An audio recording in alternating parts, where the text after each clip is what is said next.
Hi guys, Luton here, back for some more Bad Company 2. And why are we on Bad Company 2 today, you ask? Well, the reason being is that it's actually quite specific to the fact that Gamespys Master server is going to be shutting down May 31st, okay?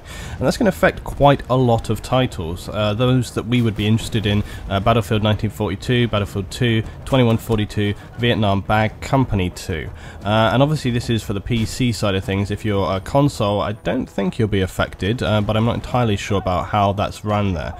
There's other titles that are going to be affected as well, like Arma, okay, is also going to be affected. Now, Arma have already, or rather, I should say Bohemia have already stated that they're going to actually transition over to Steam, so that's going to be dealt with.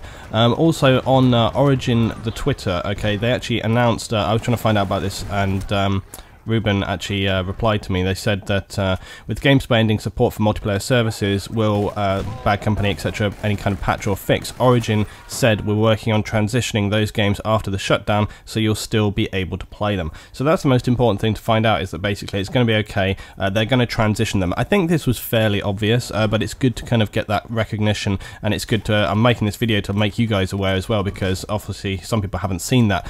So it's going to be okay. The games are still going to be hosted.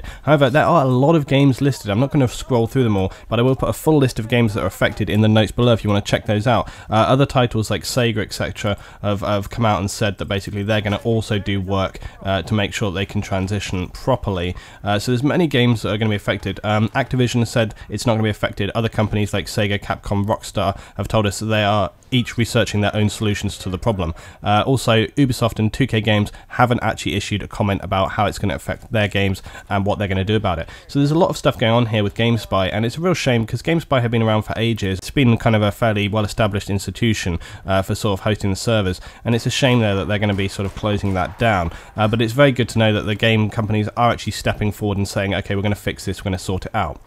Anyway, let's look at this gameplay. Now here we are on Conquest on Arica Harbour. Arica Harbour, one of my absolute favourite maps of Bad Company 2. I love this map. I really wish that this map had come forward into like Battlefield 3 or Battlefield 4. It just plays out really great. It's this fantastic run down the hill here, and you've got the, you know, construction of the docks further down here. This is the kind of like building site area with some small buildings and the little street here, and it plays out excellently. This kind of burnt out sort of waste ground battlefield. It's really fantastic. And coming into Bad Company 2 on the PC, obviously I don't have everything unlocked, so this was a little while ago we actually recorded this footage, but thankfully, because I'm a veteran, I've got my my old school M1 Garand, and I love the hell out of the Garand. It's one of my favourite things. Everything I love about this gun. I love the way it fires, I love the clip coming in, I love the spring of it, all the clips back in. There's just a great feel with this gun, and it performs so fantastically as well. Not forgetting, of course, the unbeatable M1911, which is, you know, your go-to pistol for this game anyway, as far as I'm concerned. Also got a little bit of sniping coming up as we move in through here. I'd forgotten just how astonishing sniping is in Bad Company 2. It's so good, so much better than Battlefield 3 and 4, to be honest. It just really plays out great. So I'm going to be getting some more games on Bad Company, definitely Bad Company Vietnam as well, because that's also fantastic. So I'm going to be throwing that in with our regular rotation. I've got my squad put together now as well for in the clan, which is good. Means we're going to be able to do some good gameplay there. So that's going to be going on with like Battlefield 4, Insurgency, and Arma as well. So going to be having some good stuff coming on there. Also, Track IR has arrived for me, which is great, so I'm going to be testing that out with Arma soon. I've already kind of got it going on, but I need to spend a little bit of time with it before I put something together for that. Anyway, so here we are. We're kind of just working around this area here, and basically we were just kind of holding this position right here, denying it to the enemy, kind of keeping it safe and secure, defending it.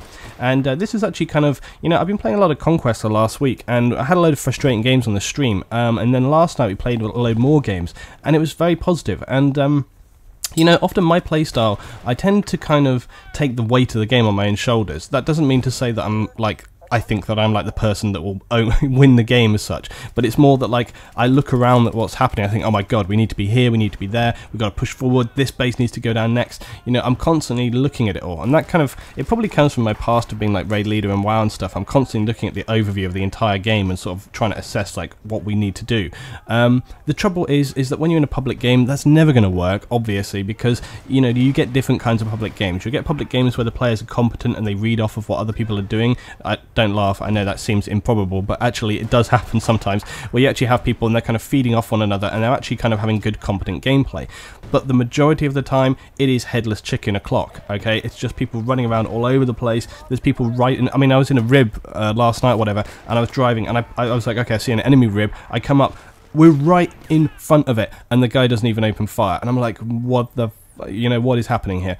So it's insane. But actually, as I say, coming back to sort of Bad Company and stuff, you know, looking at the way the game plays out, well, watching this gameplay back was interesting. This was like 40-minute gameplay that I've cut down, and watching it back was actually really good, because I actually saw like how the game plays out. It plays out really differently, and I think player count is an element in there, but also the way the maps are designed, the way the weapons are balanced, it's all sort of in there to make the kind of gameplay act out in a different way. And you definitely feel it when you go back to Bad Company 2. There's a completely different pacing that you feel whenever you play Battlefield 4 at the moment. It just feels like a clusterfuck every time. But coming back to Bad Company 2, it just felt more kind of paced and open, and you could kind of think, you a bit of breathing space, you know. It felt totally different, and I think I'm definitely going to go back to it for that reason alone. Definitely take my squad in there for sure as well.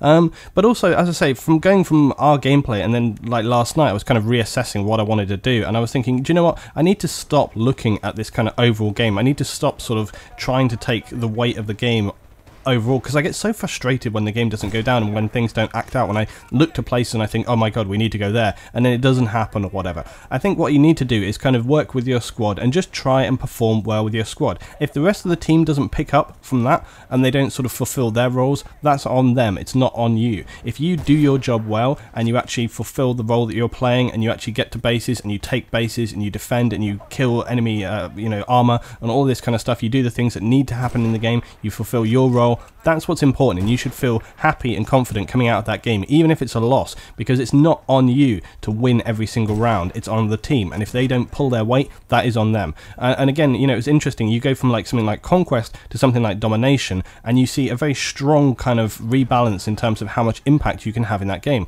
In Conquest, it can be very difficult, because you can end up having total, you know, air superiority coming down on you, you can have heavy armor on the ground, and again, if your team doesn't respond and help you to neutralize that, it's going to be a major problem. But again, just doing your role, that's the important thing to do. And also, if you guys, you know, if you have a few friends and you're working as a squad, try and identify that what game mode works best for you. If you're finding that Conquest is just too frustrating, if you find that Domination, it's always just like too much going on, too fast, it's not your kind of thing, and that's what we're going to be doing with the squad too, is kind of look around, see what works for us best, what we enjoy the most, and you know, how you can get that good balance going on without having to kind of rely on kind of the kind of inconsistencies of public games. But anyway, here we come to the end of this gameplay. So we basically kind of got ourselves, we had to fight for this base at the beginning, and then we got ourselves into defensive position, just hold the line right here. But I say the sniping, oh yeah, that was a nice kill with the RPG coming up as well. You know, the sniping in this, I was just like, man, I was like, you know, it's just auto homes in. The hitboxes, I feel, are like totally different with Bad Company 2 to 3 and 4. It feels a completely different game. You don't have to kind of constantly have that nagging feeling. You kind of aim it, you get it on target, bam, it's down. And it's kind of, it feels more kind of, I don't know, consistent, reliable, you know. Anyway, here we are, we're coming up towards the end of the game, and we were just kind of pushing forward. I went back to the Grand for a little bit towards the end here, and oh my god, I got my comeuppance with the sniper dropping me down there with the M95. Anyway guys, be sure to drop in the notes below what you think about this, what you feel about how the games are transitioning, and what kind of Bad Company 2 gameplay you want to see from me going forward into the future. Look at these end titles. Why didn't they put this into Battlefield 4?